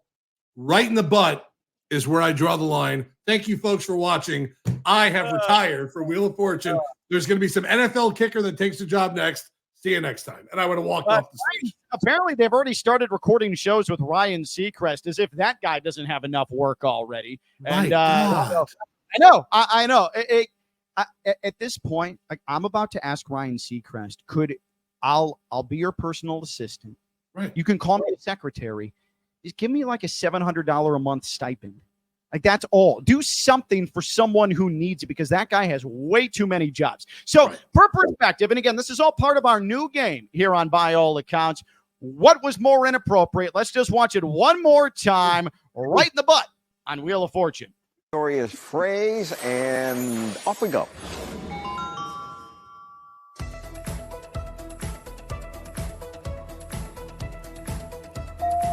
Tavares. Right in the butt? What? No. It just absolutely never gets old. But here's the thing. Every time I watch it, I see something different now. And now, because you told me to look at the girl in the middle who got the answer right. The girl in the middle is not the best part. It's the third lady who goes, what? Like, she was just like, are you kidding? That's your answer for the toss-up? Right. I think I could watch it 100 times and find 100 different things that I love about that clip. The nervous murmur of the crowd, too. Like, that's never happened on before. Right. Where right in the butt. I mean, if someone could find a better answer to a toss-up or a regular puzzle than that, then I'm going to give you kudos, because right now that's one in the books, and I don't even know what number 2 is. So there is right in the butt on Wheel of Fortune. That's our first nominee in what was more inappropriate here on By All Accounts. Now here's the second nominee. This is from soccer, USL League One. Last weekend, Forward Madison taking on Spokane Velocity, and Zach, yours truly, Ken LaVicka, on the call. This is an exceptional save from Forward Madison goalkeeper Burn Shipman. And take a listen to this. Call to ask Spokane to come up with 3 goals for any type of result. This is headed on to Shipman. Guess what? Another amazing save. The man cannot be penetrated.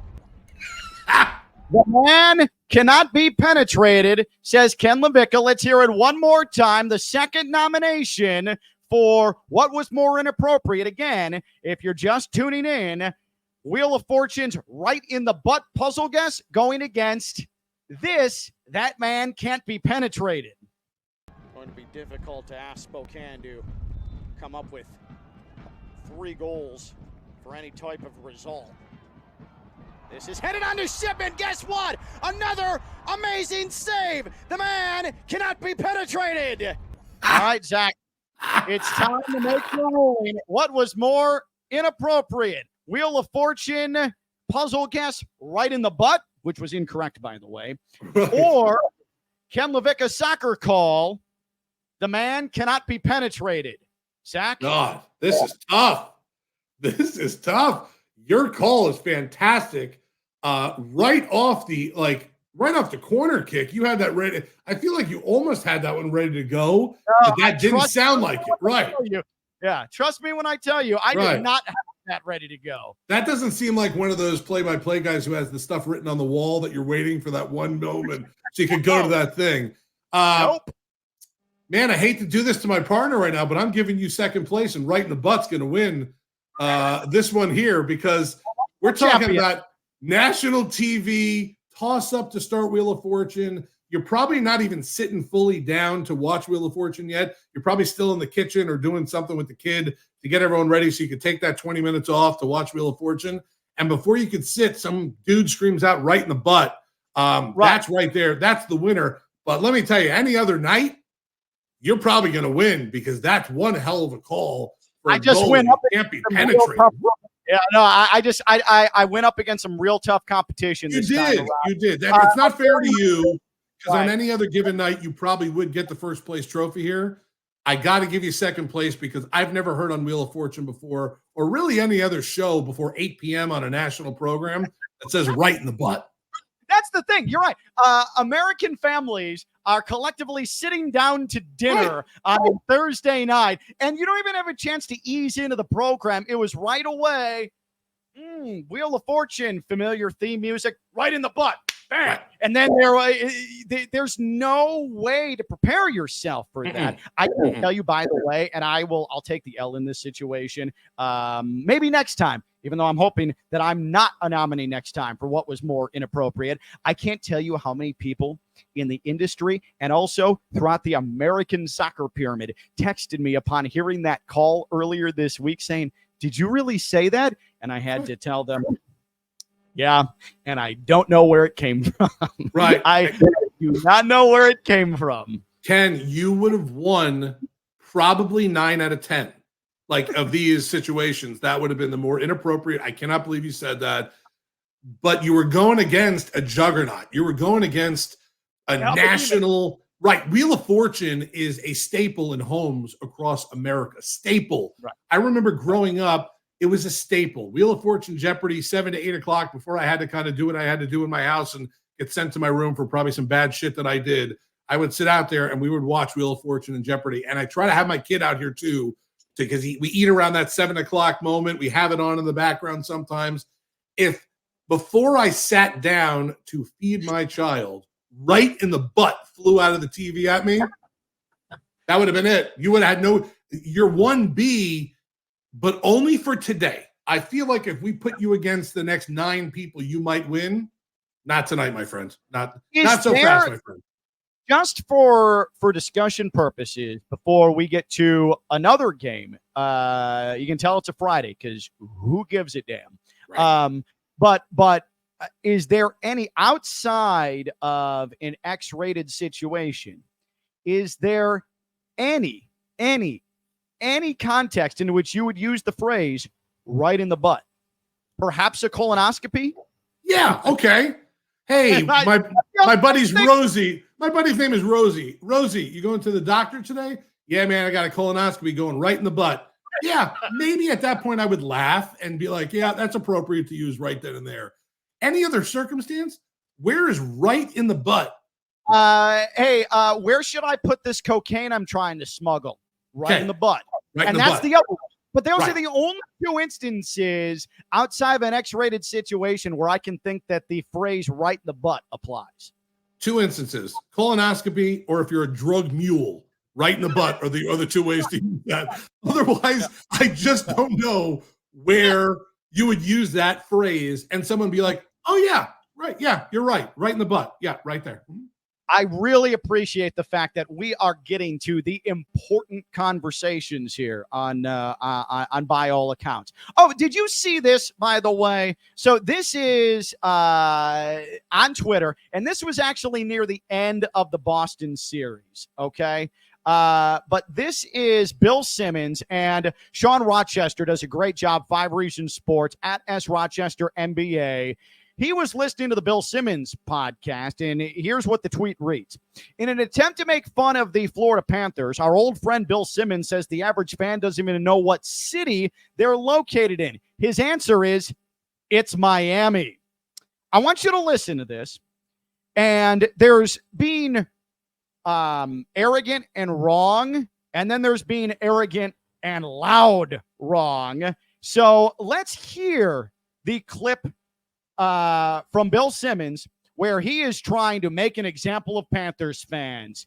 He's from Boston. He's a Bruins fan, trying to show his superiority, and just listen to this loud wrongness of Bill Simmons. Yeah. You didn't know what hockey was until like 1993. Oh. You literally didn't have hockey. You've never won a cup. The average person who follows sports has no idea what city you're attached to. You're the Florida Panthers. Are you in Jacksonville? Are you in Orlando? Are you in Palm Beach? Nobody knows. The answer is Miami. But literally, most people don't know that. Hey, listen, you sit there, you're dressed in red. You can't be any more condescending and be any more Wrong. On a typical day, it is taking you well over an hour to get from Sunrise, where the Panthers actually play, to Miami, where Bill Simmons believes the Florida Panthers play. And here's another thing. Oh, well, the Panthers used to play in Miami 15 years ago. Right. You cannot sit here and tell me that, honest mistake. No, Sunrise is a completely different county. Sunrise is trending towards the northern portion of the county that's north of the county that Miami is located in. It's Miami, by the way. No, in fact, Sunrise is closer to Palm Beach than it is to Miami. So that's just so condescending. It's like we were talking about on Monday. So condescending. Boston fans are just the ignorant, just the grossest. Just hear this one more time. Please.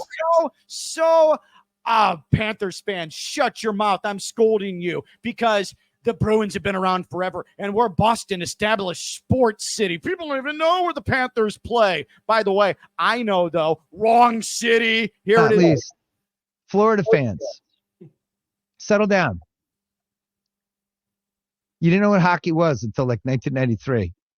You literally didn't have hockey. You've never won a cup. The average person who follows sports has no idea what city you're attached to. You're the Florida Panthers. Are you in Jacksonville? Are you in Orlando? Are you in Palm Beach? Nobody knows. The answer is Miami. But literally, the answer is Miami. The answer is Miami. Let me take another take on this. I actually feel bad for Bill Simmons, and let me explain why.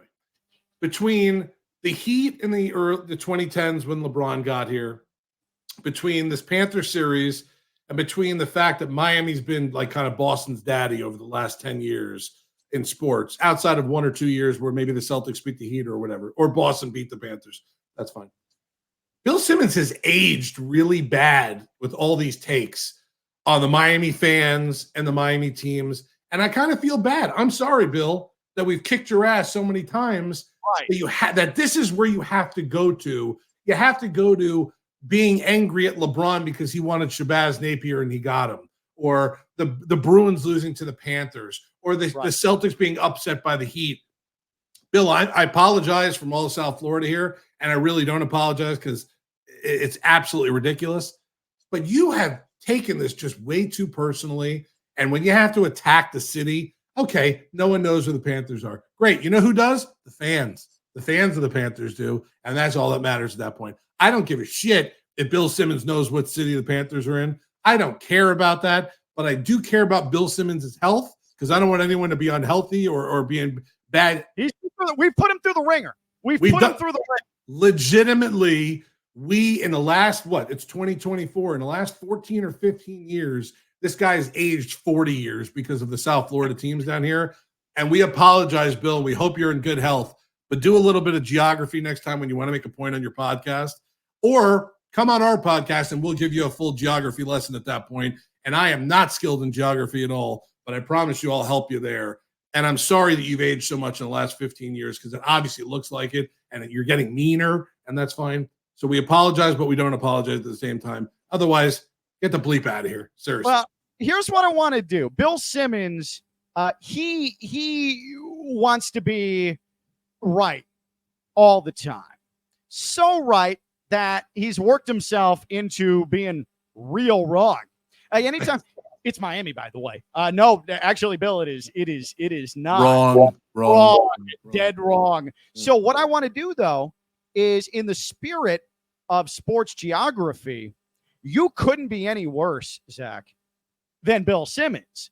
Ooh, I could try. Yeah. What I'd like to do is a new game we're debuting here by Ola Katz with Levica and Krantz.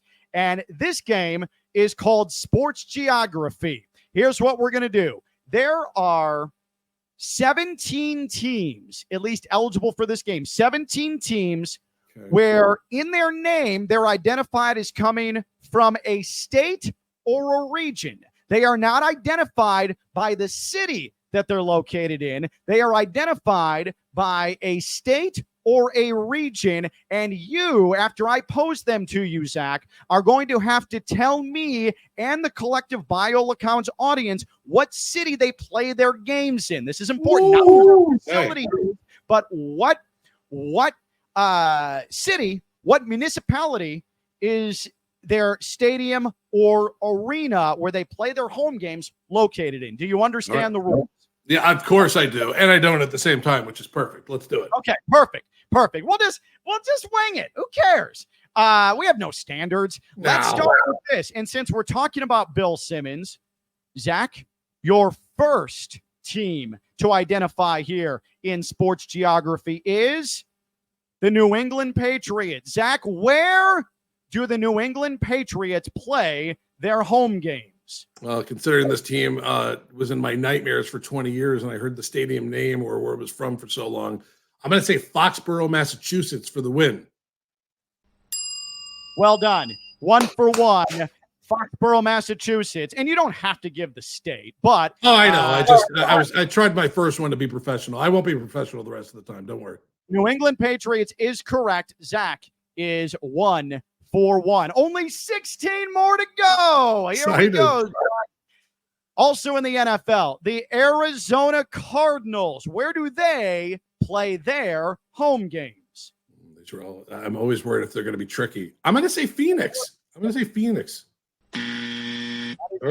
The answer is Glendale. Glendale, Arizona is the correct answer. Not a great start.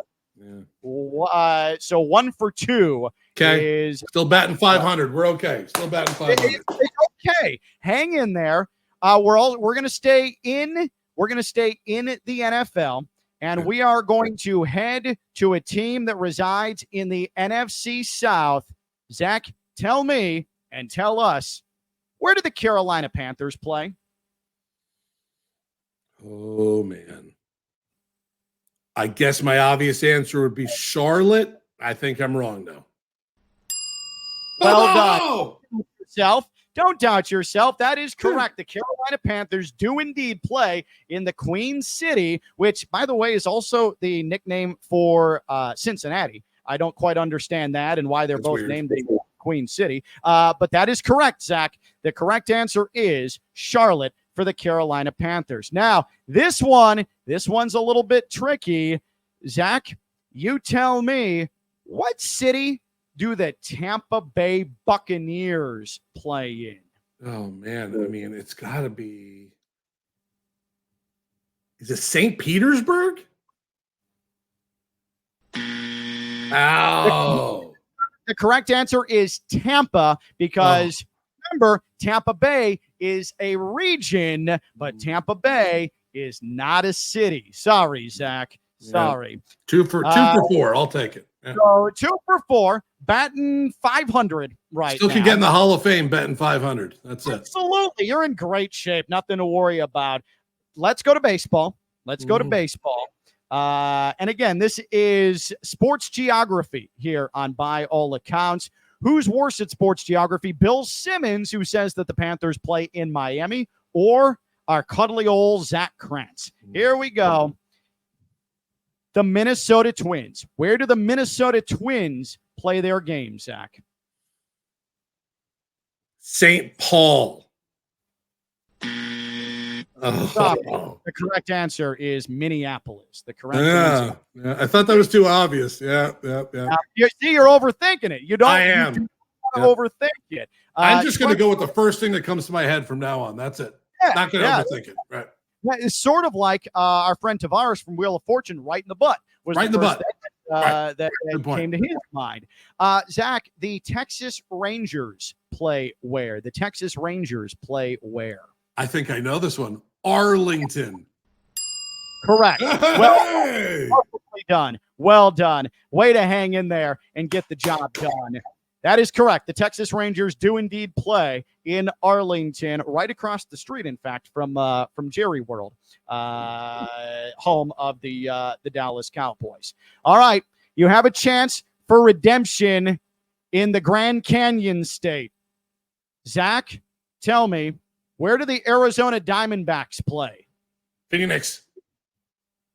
That, my friend, is 100% correct. Yeah. Right in the butt. There you go. right in the butt. There you go. You've got 4 correct here. 4 correct here. That's good work right there. You redeemed yourself because you got a little tripped up on the Arizona Cardinals, but you have found yourself some redemption.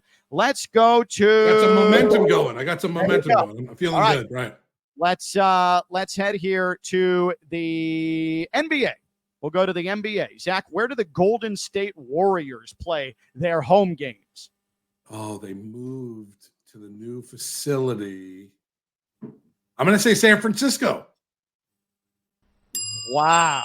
Excellent. Excellent work. And just for your own confidence and happiness, where do they play previous to San Francisco? Oakland. Yep. Good work. Look at that. Hey. This is phenomenal on your end. I really think that you're starting to grab this thing by the package and dominate now. 4 words for you, Ken. Right in the butt. Right in the butt. The first thing that comes to my mind is now coming out every time, right? The Colorado Rockies. Where do they play? Oh man, I know this isn't going to be the obvious one. I know it. But I'm going with the obvious one. First thing comes to mind, Denver. Good job. See? Right in the butt. Got to just go. Where the hell else would the Colorado Rockies play? Colorado Springs? Absolutely not. Right. Let's go back to the NBA, and let's go ahead and bring the Indiana Pacers into the equation. Zach, where do the Indiana Pacers play their home games? The obvious one would be, I'm going to say Indianapolis. Oh, there you go. I'm feeling good. My shirt might come off soon. I'm feeling so good. There you go. Now you're rolling. You realize you've got 6 correct now. I can't believe it. You're really starting to turn a corner here, and I think you should appreciate what you've done. Here we go. NBA. Zach, where do the Minnesota Timberwolves play? Oh man.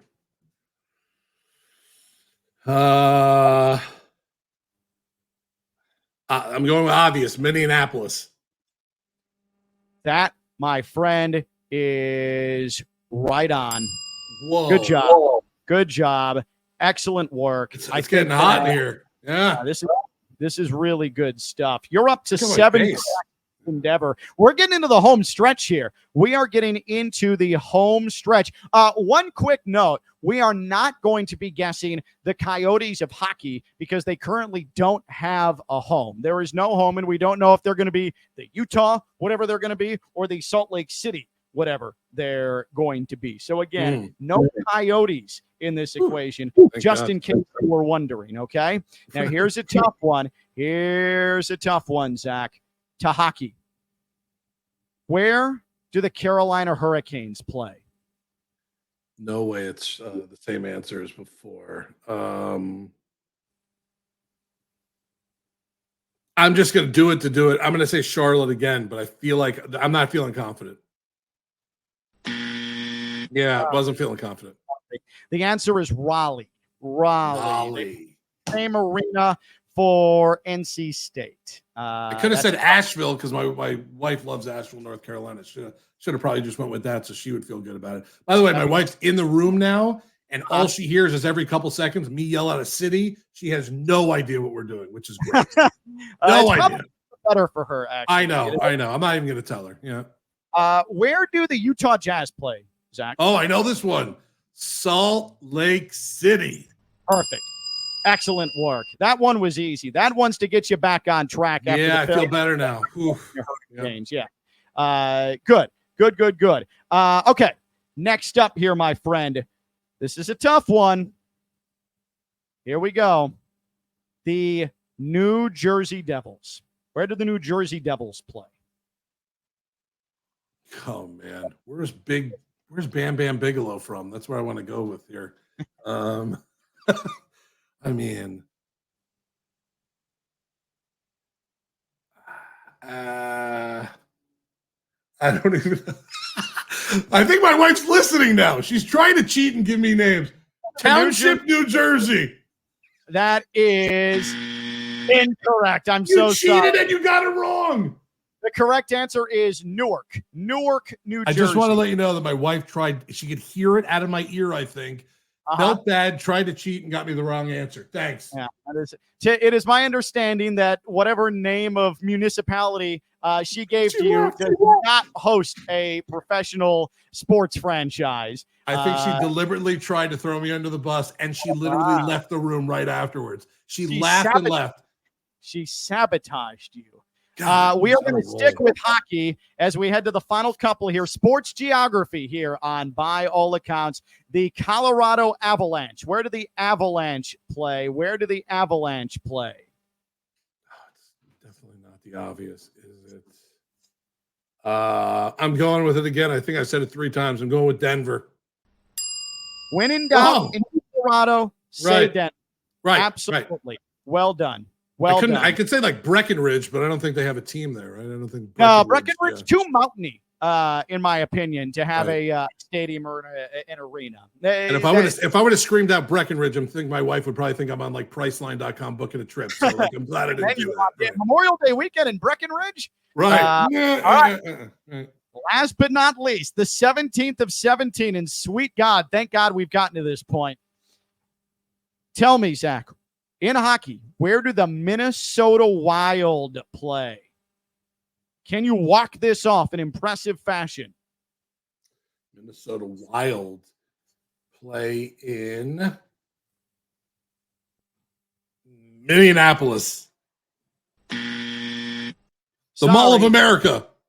Energy Center is in St. Paul, Minnesota. Oh, I think I even said St. Paul earlier, too. You said St. Paul with the Minnesota Twins, if I recall correctly. Yeah. So let's go ahead and count this up here. You got New England. That was correct. You did not get Arizona. Tampa Bay did not get that as Tampa Bay Buccaneers did not get that. You did get Tampa Bay Rays in St. Pete. You rectified yourself. 1, 2, 3. Minnesota Twins. That was incorrect. Texas Rangers. You got that. Well done. I was impressed by that. Arizona. Desert Redemption there. Colorado Rockies. Yep. Very good job at the Golden State Warriors. Indiana Pacers, you betcha. Minnesota Timberwolves, you got it. Salt Lake City with the Jazz, yep. Did not get the Carolina Hurricanes, did not get the New Jersey Devils, did get the Colorado Avalanche, did not get the Minnesota Wild. This comes out to a grand total, Zach, of 1, 2, 3, 4, 5, 6, 7, 8, 9, 10. 11 out of 17, not bad. 11 out of 17 correct sports geography with Zach Krantz. Take that, Bill Simmons. Yeah. You can do any better, Simmons. You hack. Right. Yeah. St. Paul, baby. St. Paul. Right. So again, a reminder, subscribe to us, youtube.com/@allaccountsshow. Make sure to hit up the podcast, rss.com/podcast/allaccountsshow. You can follow us on Twitter and Instagram @allaccountsshow. Follow Zach on Twitter and Instagram @Zach Krantz on both, and me @KLV Says on Twitter and @Ken Levicka on Instagram. But again, hit that subscribe button. It takes you 2 seconds, youtube.com/@allaccountsshow. And again, Zach, if you're watching on YouTube, giving you a very, very helpful tutorial on how to subscribe. You just poke, and there you go. You're subscribed. Zach, I hope you have a good extended weekend. I hope you enjoy your trip to Breckenridge. Here's to you and Ashley's marriage recovering after she sabotaged you. Oh, she's dead. And a reminder, Tuesday is when we'll have our next edition of By All Accounts. But my friend, have yourself a very safe, extended weekend. Have a relaxing as much as you can. Memorial Day, and we'll talk to you Tuesday, buddy. Ken, same thing to you and the family. Hope you have a great, great weekend. And next time I see you in person, I have a special bottle of liquor for us to both have a drink from. Now, it might taste like gasoline, and it's possible it came from someone's backyard in Tennessee. I don't care. It's called White Lightning, and I think it's 160 proof moonshine. Okay. All right. Well, the one thing I have to say to that before we say goodbye is, right in the butt. You stole it. I was going to throw it out there. We're on the same page. All right, buddy. Have a good weekend, okay? You too, my man.